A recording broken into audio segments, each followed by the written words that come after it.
పక్కన చిరంజీవి సినిమా శివశంకర వరప్రసాద్ వస్తుంది, రెండో పక్కన రాజాసాబ్ ప్రభాస్ సినిమా వస్తుంది, ఇంకోవైపున రామ్ చరణ్ పెద్దికి సంబంధించి ఆల్రెడీ మంచి ఎక్స్పెక్టేషన్స్ ఉన్నాయి. అభిమానులందరూ చిరంజీవి అభిమానులందరూ తమ హీరో తర్వాతన ఆ సినిమాని చూడాలని కోరుకుంటున్నారు. అయితే పెద్ది మూవీ విడుదల వాయిదా అనుకున్న టైంకి రావడం కష్టమే. ఇలాంటి కొన్ని రోజుల నుంచి సోషల్ మీడియాలో పోస్టులు పెడుతుంటే పెద్ది మూవీ విడుదల మీద సినిమా టీం మరోసారి స్పష్టత ఇచ్చింది. ఇంతకుముందు ప్రకటించిన తేదీ ప్రకారం మార్చి 27నే అది వస్తుంది అన్నటువంటి విషయాన్ని ప్రకటించింది.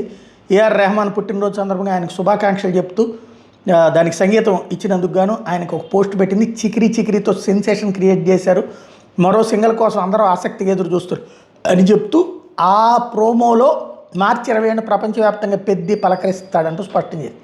దాంతో లేట్ కాదు, ఇన్ టైంలోనే రాబోతుందని తెలిపోయింది.